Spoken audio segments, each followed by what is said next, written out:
Las 19:23 minutos 30 segundos. ¿No? ¿Qué exactitud? ¿Veo?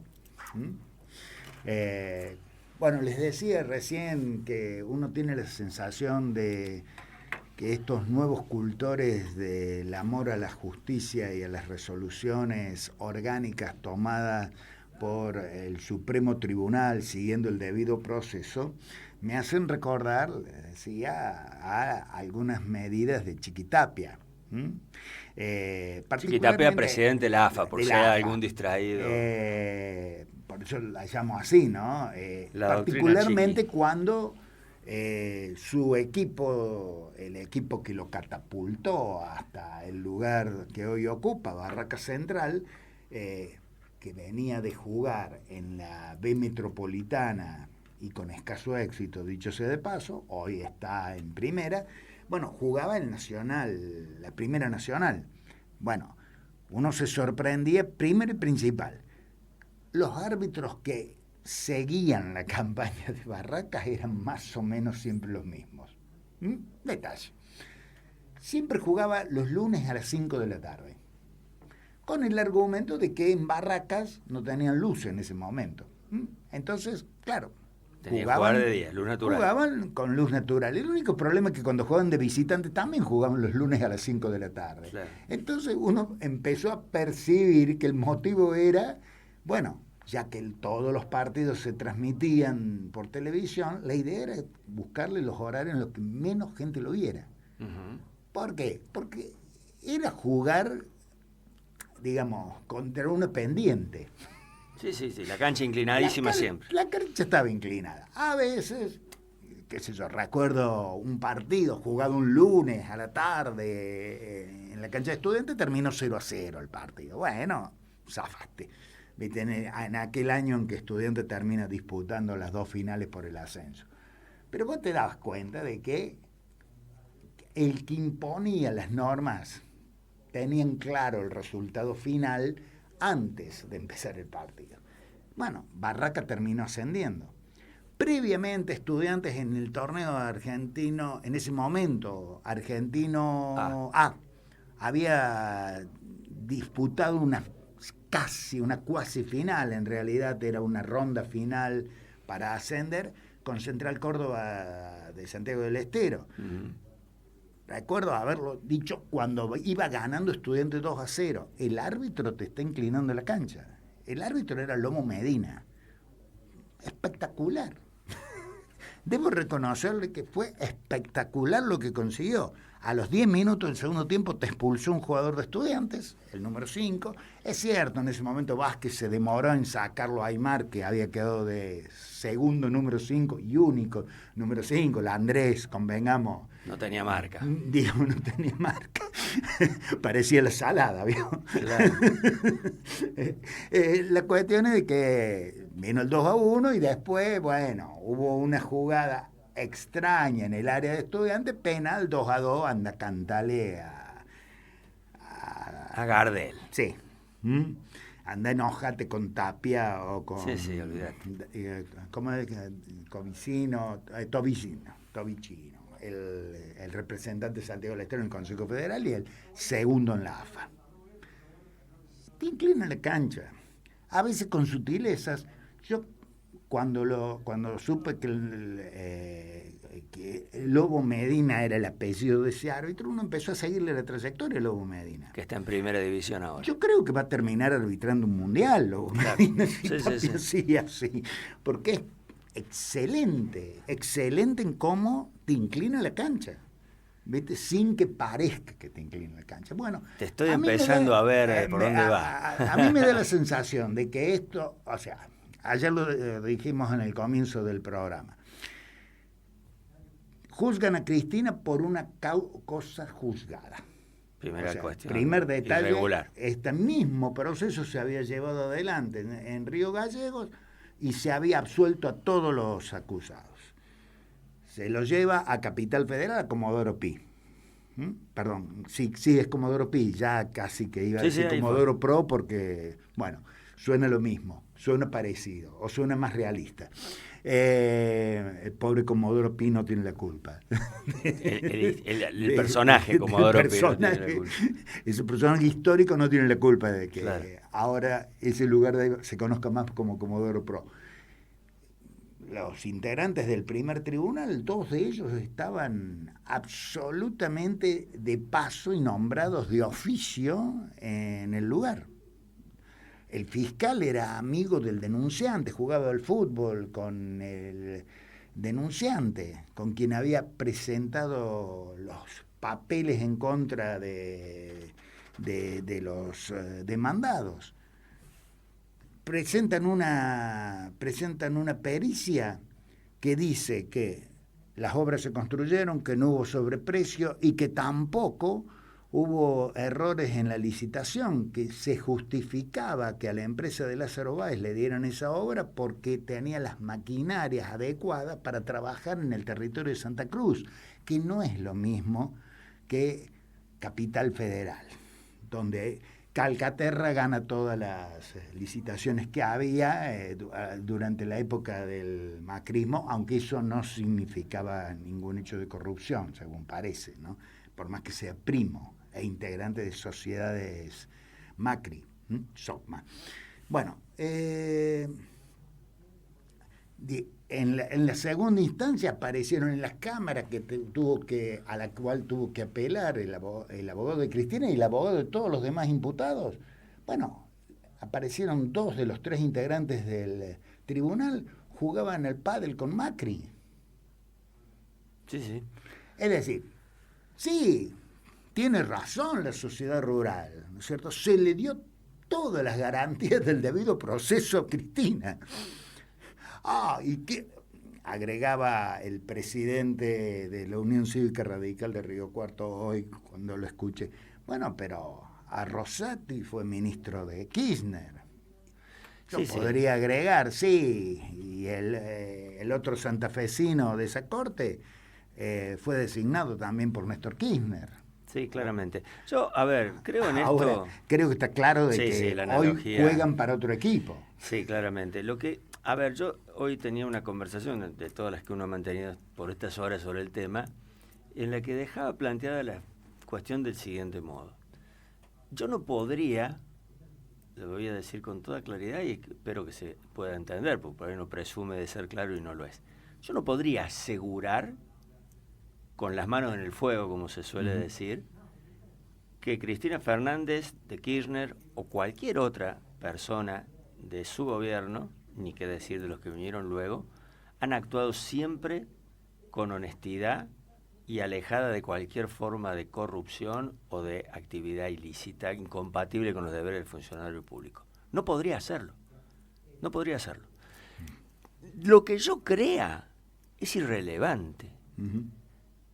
Lo importante es que se garantice el debido proceso. Bueno, abogado, además de periodista, sos vos, para dar la seguridad, la certeza a la población de que el fallo es a todas luces justo.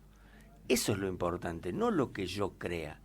Entonces, no es por aclamación que se juzga y se decreta la culpabilidad de una persona. No es si el 60% de la población cree que Cristina es ladrona que deja de ser honesta y pasa a ser ladrona. No es si una Cámara resuelve convalidando lo que establece el juzgado en la primera instancia y luego la Corte Suprema también lo ratifica. No es por acumulación de fallos en un sentido que se garantiza el debido proceso o se garantiza que se haya hecho justicia. Se garantiza si se hicieron las cosas conforme a derecho y conforme al uso de las pruebas que se aportaron. Y ahí es donde un lego como yo, que de leyes no entiendo nada más que lo que pude haber estudiado en el secundario, porque no tenía tampoco, como lo tienen sí los contadores y los administradores, en la facultad yo no tenía los derechos que se estudian, sí lo tienen ellos, pero un lego como yo se puede dar cuenta y razonar en este sentido.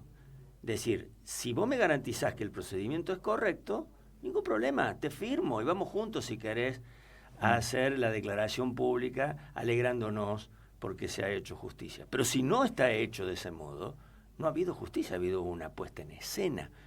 Y si además empezás a rascar un poquito sobre la superficie y te das cuenta que todos los elementos en su momento fueron incluso puesto en duda por los que actualmente son parte de este gobierno. Hay un video de Cuño Libarona que es espectacular, está en el programa de Fantino, no el actual, el anterior, no sé de cuál, donde él mismo dice, Cuño Libarona, actual ministro de Justicia, que en reunión con jueces y abogados han estado siguiendo la causa y que no hay ningún elemento probatorio real y fehaciente de la culpabilidad. Entonces, yo no estoy diciendo que Cristina sea honesta, estoy diciendo que si tienen que demostrar lo contrario, tienen que hacerlo bien. Y si no, se tienen que dedicar a otra cosa. Por ejemplo, a jugar al pádel. Agrego a lo que está señalando que una de las cuestiones fundamentales de este proceso es que Cristina termina siendo procesada, juzgada y finalmente condenada por una teoría que también volteó en su momento Aníbal Ibarra. La teoría del ¿cómo no se pudo enterar? ¿Cómo no pudo saberlo? Entonces, ¿cómo no pudo saber el expresidente Macri, que estaban espiando a los familiares de las víctimas del Ara San Juan? ¿Cómo pudo ignorar Macri tamaña cosa? Por eso, siguiendo lo que decía el Conadamón, estaría buenísimo que ahora se vengan una catarata de juicios que prueben con los mismos elementos, con la misma vara, con el mismo reglamento del fútbol que aplica Lobo Medina y que aplica el árbitro que vos quieras que arbitre la final del Mundial de Clubes. El reglamento es uno solo. Bueno, listo, usen el mismo reglamento y decidan. Claramente esto no es así. Acá de lo que se trata es de una sencilla y determinada expresión, un anglicismo más, de un caso de lawfare. Y yo los invito a ver, ya que todavía está muy reciente la memoria colectiva sobre el fallecimiento del Papa Francisco, pongan en Google y busquen un video del Papa Francisco en una nota que le hace un periodista que está bien, estará puesto del lado de la oposición, pongámoslo de alguna manera, porque es el gato silvestre que tiene su programa en C5N. Le hace una nota donde el Papa Francisco habla del lawfare. Cita, por supuesto, el caso de Lula da Silva y lo explica con la claridad que explicaba todo el fallecido Papa. Con lo cual, si uno quiere quedarse parado en el mismo lugar y tercamente sosteniendo lo mismo, lo puede hacer, porque a terco no nos va a ganar nadie, a nosotros los argentos. Pero si uno quiere abrir la cabeza y decir, pero analicemos mejor las cosas, al menos mirándose frente al espejo, si no se lo dice a los amigos y no lo publica en el muro, al menos hágase cargo de que esto que se hizo atenta contra el Estado de Derecho y atenta contra la democracia. Vamos a escuchar la palabra del titular de ATE Córdoba, Federico Giuliani. Esta no es una nota original, lo aclaramos, es nota de streaming de un colega de Córdoba. Rescatamos dos tramos en los cuales Fede caracteriza la situación actual y luego señala cuál es su opinión sobre el tema particular de la condena a Cristina Fernández de Kirchner. Primero que me surge es caracterizar que no me sorprende en esta democracia de baja intensidad, neocolonial. Estamos viviendo que el poder legislativo no está separado del poder ejecutivo. Segundo, entender que este triunviro de la Corte Suprema es amiga de Mauricio Macri. No nos olvidemos que han jugado la pelota juntos y que este mismo grupo corporativista de la justicia argentina, con empresarios locales y payos, estuvieron comiendo, calculo, cordero patagónico en el Lago Escondido, que es un campo usurpado por un inglés como Lewis. Pero aparte de eso, digo, el condimento y el dato político, igual, ayer se cumplieron 69 años de los fusilamientos de José León Suárez, en donde, a partir de la figura tal vez del general Valle, cuántos compañeros y compañeras después dieron su vida por tener una patria libre, justa y soberana. Es decir, que la revolución libertadora del 16 de septiembre del 55 pasó a ser fusiladora justamente por lo que sucedió un día como ayer, hace 69 años para atrás. Y en este contexto quiero decir que en realidad tiene que ver esta medida súper gorila del gobierno de Javier Milei con una discusión que en la Argentina no está saldada desde 1810 de esta parte y que tiene que ver, o construimos proyecto de liberación nacional o seguimos siendo dependientes de los imperios. En aquel momento de España, después fue de Inglaterra, hoy somos no solamente de los yanquis, sino también de los capitales sionistas. Entonces, en ese contexto se da lo de Cristina, me parece que es peligroso porque si el límite es Cristina Fernández de Kirchner, ¿qué nos queda a nosotros? O sea, en la causa de la solidaridad con Cristina, ojalá que podamos cohesionar la lucha. Yo hoy la veo muy dispersa, muy fragmentada. Claro que en el medio hay muchas mezquindades de los dirigentes políticos, a ver quién habla primero, quién sube después al acto, quién convoca las movilizaciones. Me parece que eso es funcional al enemigo. Y nosotros hoy necesitamos que la dirigencia política, sindical, social esté a la altura de las circunstancias. Y la altura de las circunstancias es dejar de lado las diferencias que podamos tener para poder enfrentarnos de verdad a un enemigo que vino a por todo. Digo, mientras hoy el gorilaje está festejando, Milei está en Israel celebrando con el gobierno sionista. ¿Ahora haciendo qué? Porque le entregan premios. Nunca va va a buscar inversiones a ningún lado. Bueno, yo para cerrar la idea digo, me parece que hoy hay muchas micro peleas y que estamos en el momento de reagrupar la resistencia para que en algún momento podamos pasar la victoria. Coti.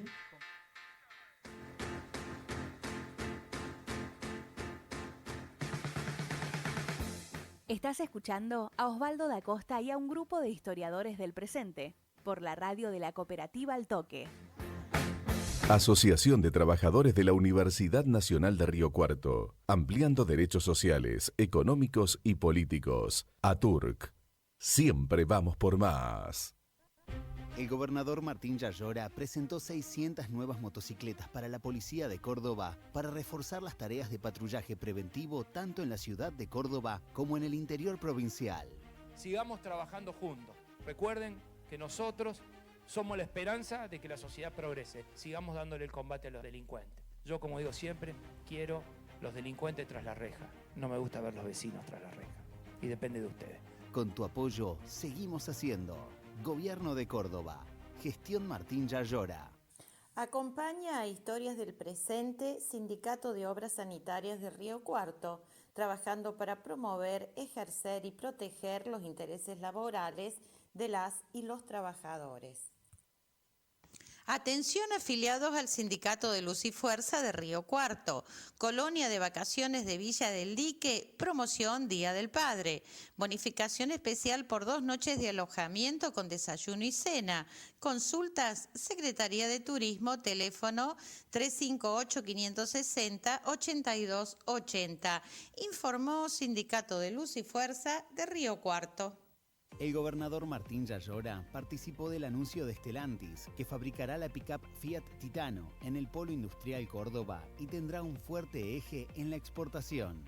Se inicia también el proyecto de producción de un motor diésel. La implementación de este desarrollo demandará la incorporación de 1.800 nuevos puestos de trabajo. Acá se firma un acuerdo y el acuerdo se cumple.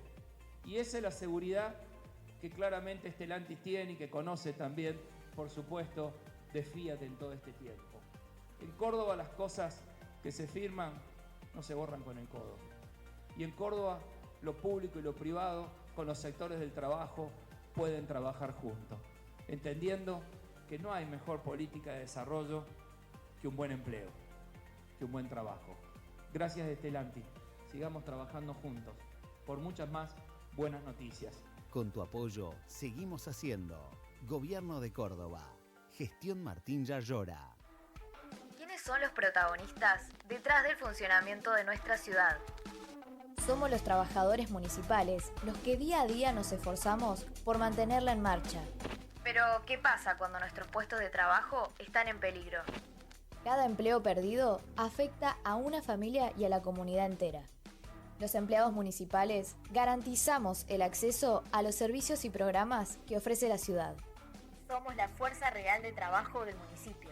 Comprometidos con la defensa de los derechos de los trabajadores. Sindicato de Trabajadores Municipales, Río Cuarto.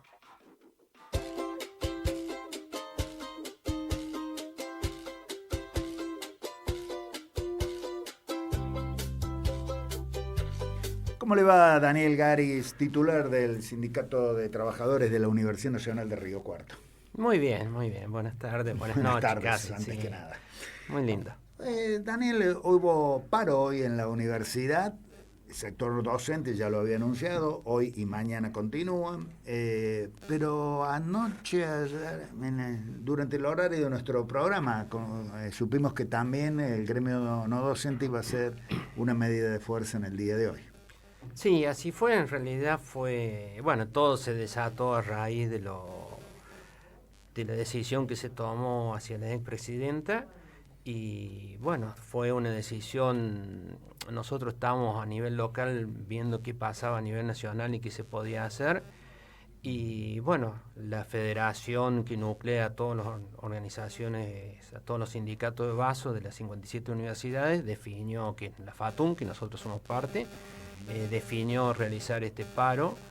Y bueno, obviamente nuestro pensamiento es similar a lo que ellos estaban planteando, así que no tuvimos ninguna duda de avalar y comunicar también nuestro pensamiento, adherido al comunicado de la FATUN, y bueno, decidimos realizar esta medida de fuerza. Teniendo en cuenta que la medida no era específicamente en reclamo de mejores salariales, supongamos, en el ámbito no docente, la primera lectura que uno hace que es un acto de adhesión política. ¿Ustedes creyeron que iba a tener un alto acatamiento? ¿Cómo fue finalmente el acatamiento? Mira, sí, toda medida de fuerza que nosotros realizamos, un sindicato generalmente se mueve a través de medida de fuerza, porque la verdad que la experiencia que tenemos, que con las palabras muchas veces no se consigue nada. Entonces tenemos que tomar alguna medida de acción directa. El acatamiento que tuvimos, la verdad que podría decir que nos sorprendió, fue aproximadamente ahora estoy hablando que entre 15 y 20 personas fueron a trabajar. De un total de 580 compañeros, y de los cuales estas personas que fueron a trabajar, creo que, no sé si había uno o dos que estaban afiliados, el resto son desafiliados. Bueno, obviamente que uno ya sabe quién son y saben cómo piensan, uno los respeta y tienen su posibilidad de ir a trabajar. Nosotros no le estamos cuestionando ese tema, pero sí creo que el conjunto de los no docentes entendió la gravedad de lo que está pasando, pero yo creo que aparte de la gravedad de lo que está pasando ante lo que la decisión que tomó la Corte, una decisión política 100%, porque hacerlo a una semana que Cristina anunció oficialmente que iba a ser candidata y a pocos días de unas elecciones, es una medida política, no queda ninguna duda. Es una decisión que es para perjudicar al partido peronista, kirchnerista, ya vemos como sea, pero es el partido opositor. Y sin duda que eso fue el motivo y la causa que se quisiera hacer. Pero fundamentalmente yo creo que quizás hoy, y espero que así sea, el pueblo de la República Argentina empieza a decir que basta de este señor Milei, de este presidente que él está haciendo un montón de cosas irregulares, tiene varios decretos que son inconstitucionales, sin embargo la Corte Suprema no dice nada. Y la situación que está llevando el país es una crisis que la está solventando con deuda y pidiendo plata a distintos organismos, que es la única forma de sostener este sistema económico que está actual. Y que en algún momento va a explotar, no sabemos cuándo. O sea, no es que somos agoreros. Sí, realmente esto ya pasó. O sea, sabemos por la experiencia que nos pasó, no somos tan visionarios, sino que tenemos un poquito de memoria y conocemos un poquito la historia. Así que, bueno, lamentablemente no le veo mucho futuro a lo que está pasando. Y yo creo que el pueblo con esto hoy se movilizó, y esta tarde también, diciendo basta. A ver, lo de Cristina fue la bomba, la gotita que terminó de rebalsar el vaso, pero la sociedad argentina creo que está diciendo basta y está buscando distintos motivos, y este fue uno de los motivos muy importantes. A ver, hasta políticamente yo creo que fue que decir que Cristina no puede ser candidata le va a resultar en contra para el gobierno. Me parece que es una jugada que tengo mis dudas si lo va a beneficiar. Me parece que nos va a perjudicar y que la sociedad Obviamente el 30% está en desacuerdo con todo lo que dice Cristina y esa generación de violencia que generó este gobierno tuvo su fruto y hay por decir, alrededor de un 30% que odia a todo lo que es kirchnerismo y gran parte en peronismo. Pero bueno, yo creo que le va a jugar en contra. Lo decíamos antes, ¿no? De última, esto puede llegar a actuar como un aglutinador, una especie de disparador, un punto central para la lucha. Como fue desde el 55 al 73, el Perón vuelve, como fue después de la Guerra de Malvinas, hay que recuperar la democracia. Son eventos que son claves en la historia. Sí, habrá que ver cómo se resuelven ahora las primeras movidas en el tablero, ¿no? Las primeras jugadas, porque evidentemente la posibilidad está, pero no está la garantía de que eso vaya a ocurrir de esa manera. A veces se dejan pasar oportunidades también históricas. Además, porque Argentina es tan impredecible. Claro, hace una semana no pensábamos una semana y 3 días, no pensábamos que Cristina iba a ser candidata. No, y además, con la cuestión esta de su candidatura y cómo eso afectó la relación entre, concretamente entre ella y el propio gobernador Kicillof, y después, por supuesto, el posicionamiento muy claro de Kicillof acompañando. Había algunos que ayer fantaseaban viéndola a Miriam Bregman y a Nicolás del Caño también en frente de toda la movilización, de que hasta podía haber un gran frente que aglutinara a los partidos de centroizquierda, digamos, incluida la izquierda histórica argentina. Ya salieron hoy a decir que no, que eso de ninguna manera, lo dijo del Caño hoy mismo. O sea, no sé, no flasheen tanto, dirían los pibes hoy, ¿no? Estás demasiado acelerado. Creo que hay que esperar. ¿Cómo se va a resolver? Yo coincido con lo que decía acá el compañero que nos visita, que en la medida en que haya una acción de este tipo que ya existió, que ya ocurre, y aparezcan obviamente los mecanismos, se le puede volver muy en contra al gobierno, lo decíamos antes, ¿no?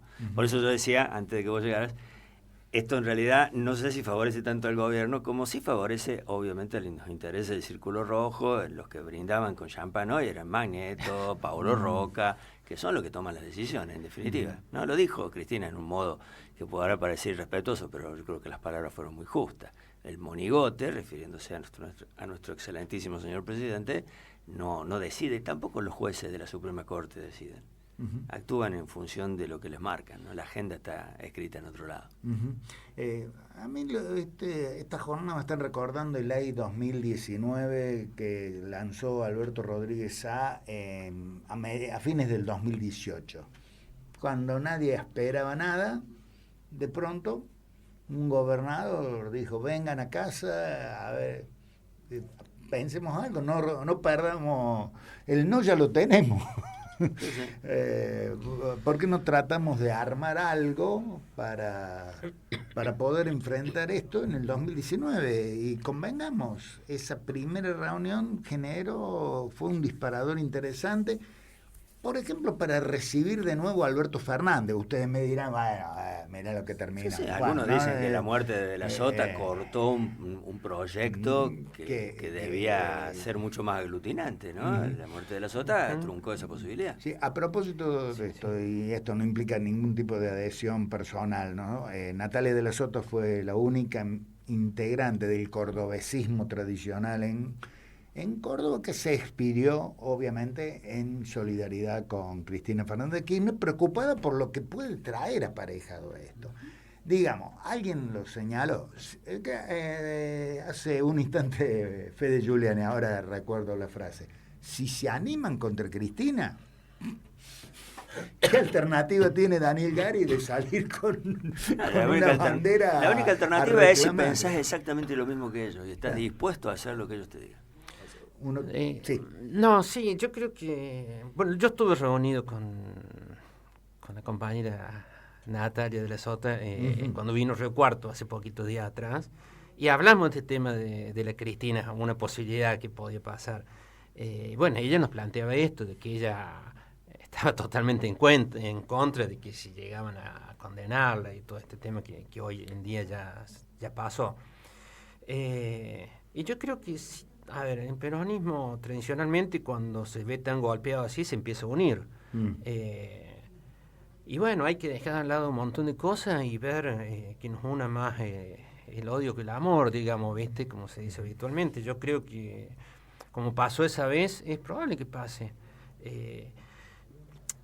Yo creo que la solución la tiene el pueblo más que algunos gobernantes o líderes políticos. Estoy de acuerdo, claro. Lo que pasa es que la visión tiene que tener referentes. Lo que pasa es que el referente tiene que tener la suficiente viveza para entender lo que está pasando y lo que quiere el pueblo. Bueno, el pueblo creo que se está expresando, creo que ya se viene expresando hace bastante tiempo. A ver, yo no puedo entender cómo todos los miércoles le pegan a los jubilados. Es una cosa loco, y que no salgamos. Yo no escuché en partido político, en Peronismo Río Cuarto, que anoche se expresara. No. Yo estaba esperando un comunicado firme, duro, crítico. Alberto Cantero estuvo activo en las redes, ¿no? Yo lo tengo en Facebook y fue muy clara su postura. Sí, Cantero sí. Pero bueno, como partido. No, están claro, atacando. no. De Córdoba tampoco. No, bueno, estamos dejando que otros se apoderen de esos espacios. Es decir, que tampoco hubo expresiones desde el justicialismo cordobés a favor del fallo. Claro, al menos eso. Al menos. Bueno, es que están jugando un juego, están desarrollando un juego de especulación que por ahí a ellos les da la oportunidad de la sobrevivencia. El único tema es que no sé si vamos a sobrevivir como Estado. Es que el problema, además, perdón que lleve el agua para mi molino, ¿no? Que es la economía, que es de lo que normalmente vengo, Daniel, a hablar yo del programa. Claramente, ayer mientras estábamos con este tema, nos volvieron a endeudar.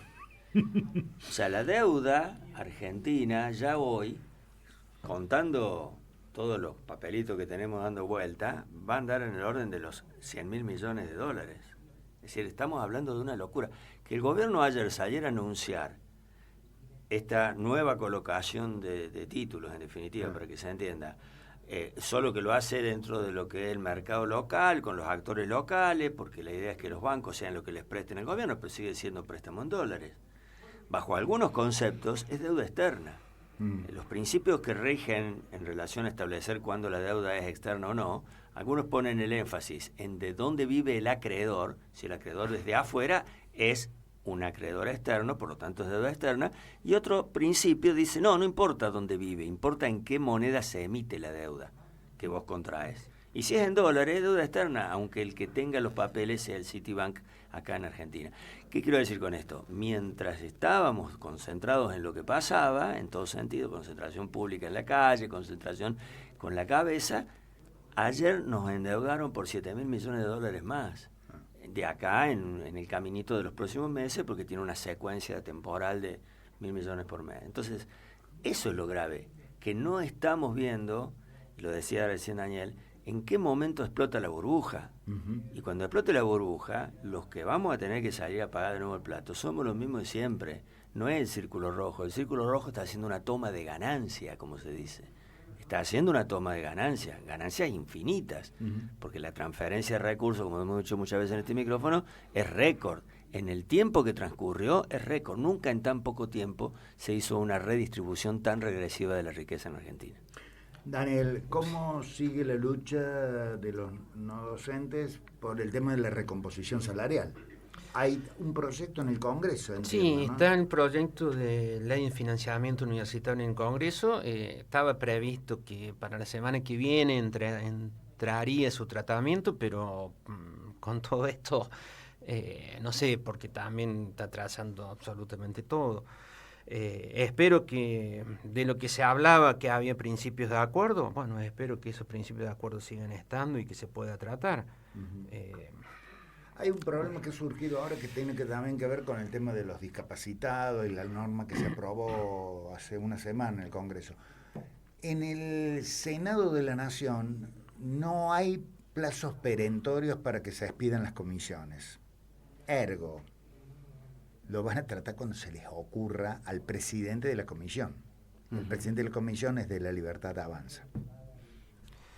Sí, tienen los vericuetos legales, los conocen perfectamente. No son ningún improvisado, No. o sea, yo creo que detrás de Milei... O si lo eran, ya aprendieron. No, Sí, hay sí. muchísima gente trabajando y leyendo hasta la última coma de cada decreto que escriben, pero para no quedar regalados. Hay mucha gente atrás de eso. Y muchos intereses, como decía, en Círculo Rojo son los que más están sacando provecho a costa del pueblo. Esto es así. Nos hacen creer que los impuestos, los autos bajan y que tenemos que estar todos felices, pero esos impuestos bajan a raíz de que nos bajen los salarios a nosotros. Sí. De algún lado sale esa plata. Y el dato, mencionaste autos, hay un dato muy interesante para pintar lo que decía recientemente la transferencia de riqueza. Estamos a punto de batir el récord de patentamientos de Ferraris. Sí. Si la Argentina en este momento, mientras tiene los miércoles la movilización reprimida de los jubilados, Argentina en este momento está superando sus mejores marcas en materia de patentamiento de autos de alta gama. Entre otras cosas, ¿por qué? Por la reducción impositiva que se benefició, obviamente, el porcentaje, la capa de ingresos más concentrados, más alto de la Argentina, a partir de bienes personales y otras más.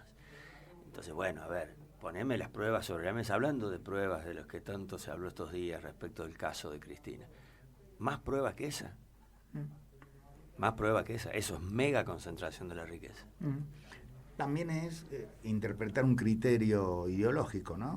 Para estos tipos está bárbaro que se vendan más Ferraris y menos, qué sé yo, autos nacionales. Claro, sobre todo porque la Ferrari la deben fabricar acá en José León Suárez, en algún lugar de la provincia de Buenos Aires, y dejan toda la plata en el circuito económico local. Sí, bueno, el boom de los autos importados lo vivimos durante la época del proceso militar, después lo volvimos a vivir en otros periodos en el menemismo. Es cuestión de ver los autos y las patentes que tienen y uno saca la cuenta. Vaya sacando la plata de debajo del colchón, miras. Sí, a ver, yo creo que está claro que este gobierno es para un 20% de la población, o no sé, como mucho, bueno, y ellos lo saben y no hacen caso. El problema es que hay otro porcentaje mucho más grande que sigue apoyándolo y que ese es el problema, porque a ver, uno está cansado de sacrificios. Yo ya pasé por un sacrificio de Menem, por un sacrificio de la Rúa, los sacrificios de Macri, los de ahora, y todos siempre son sacrificios y nunca vemos nada lindo. Y bueno, es lo que tenemos los trabajadores, pero no tenemos memoria. Como decía un viejo dicho popular, ¿no? En el largo plazo todos vamos a estar muertos. Eso en realidad es una frase adjudicada a un economista, a John Maynard Keynes. Y en el largo plazo estamos todos, porque el problema es del largo plazo en economía, justamente muchas cosas ajustan en el largo plazo. El tema es llegar. Y acá no se llega, pero coincido con cuando a mí me dicen en 40 años vamos a hacer Irlanda, claro. No sé si es bueno ser Irlanda por otra parte, pero es me parece tiempo. Que resolveme los medicamentos de la semana que viene. Claro. Bueno, acá el problema es, como bien dice Daniel, que hay una enorme capa de la población, un enorme porcentaje de población que va a votar, de hecho, en las próximas elecciones, a la cual el discurso que más le cabe, aparentemente, o que mejor asimila, no es el que estamos dejando en estos micrófonos. Juanjo, Daniel, muchísimas gracias por haber compartido este espacio en Historias del Presente. Daniel, otro Daniel, Ramonel, nos estamos despidiendo.